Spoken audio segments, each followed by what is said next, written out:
The people who are arrested, whether they're of interest to the commission, Shamim, are we going to say because in electoral season, whoever the police arrests, we say that police or you? No, we have said even when we are in an electoral season, the maintenance of law and order must continue. Does not mean that because we are in elections, law and order should be shunted or put aside. No, the law must continue to operate. Any suspected offender must be dealt with. The issue is when you have arrested the offender, where do you put him? Do you subject him or her to the due process of the law or not? I think that is, to me, that is the critical thing. But to say that police don't arrest people during elections, even at the campaign rally, if you are not complying with the law. In fact, the police have been saying that they have been damaging their property, their vehicles. I think they said the other day somewhere, some people vandalized or damaged their vehicle. They were looking for the suspects. So should we say that police don't disturb the people, although they have committed an offense? Not at all. They the due process determine whether they are innocent or guilty. The use of dogs, Shamim, again that is an operational matter which I'm not competent to comment upon. I don't know in what circumstances or what informs the police to deploy dogs. I'm not competent. I'm not an expert on dogs. So you can ask the police that question. Okay? It's an operational matter. So they are preserved to know when to use them, not use them. What assurance? Voters? Yes, we are concerned. Ivan, we are very concerned about the low voter turn-up. And we have said in our various engagements, I think this should not only be of concern to the commission, it should be concerned even to the political parties, to the candidates, that of these 21 million registered voters, can't we mobilize all of them to come and vote? Why should we have only half voting? Why? So the commission can only appeal to the people that please, it is your right, it is your constitutional right.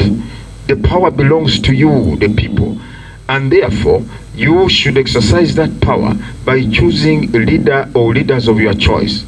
And that day is coming. Don't blame anyone when a leader of you do not like or approve of is elected because you do not exercise your right. Others did so.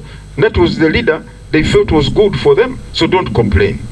So we are going to intensify sensitization, mobilization, voter education efforts to make sure we mobilize as many people as possible for the 2026 general elections and they turn up to vote in big numbers.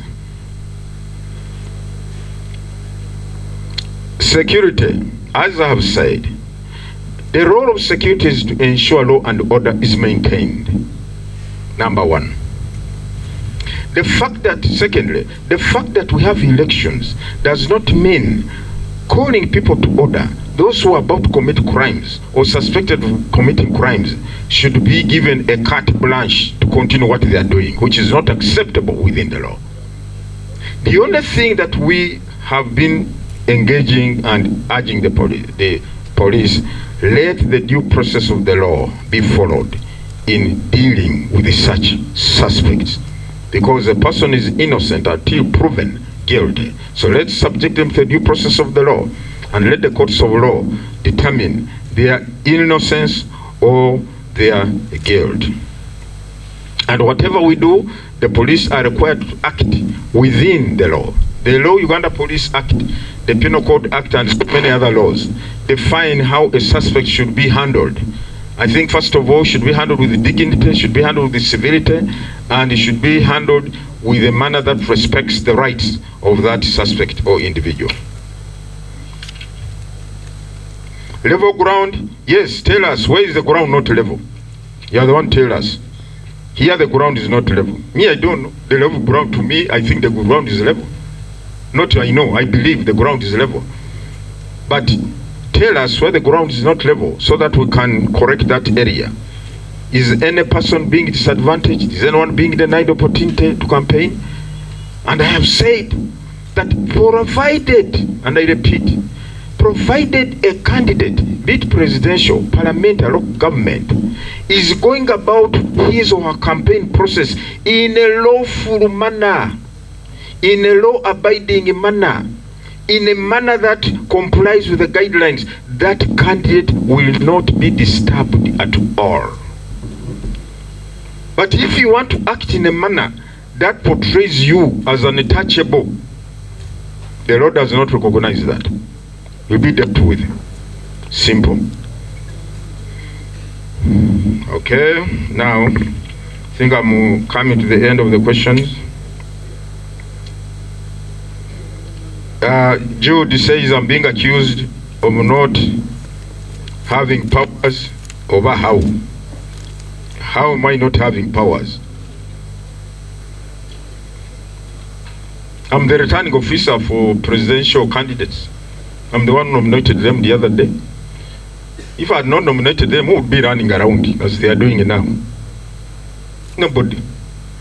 Secondly, the commission is in charge of all these processes. But, and I want people to understand this, there are certain facets or activities that are pertinent, that are part and parcel of the electoral process, which the commission does not directly manage. Law enforcement, that's the preserve of the Uganda police force. Ensuring the stability in the country, ensuring that the country is well preserved and protected. That's the work of the Uganda People's Defense Forces, the work of the army. Ensuring that candidates campaign, the voters are sensitized and approached and reached by the candidates. That's the work of the candidates, political parties, or their supporters. Primarily and overall, the commission remains and shall remain in charge. But for you to feel that because this particular agency or entity is handling me in a manner I don't like, and therefore the commission has failed, you are being disingenuous and dishonest to yourself.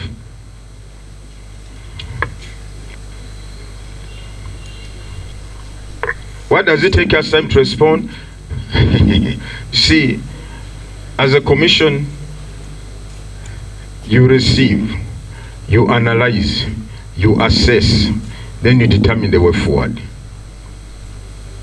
Ours is not about populism.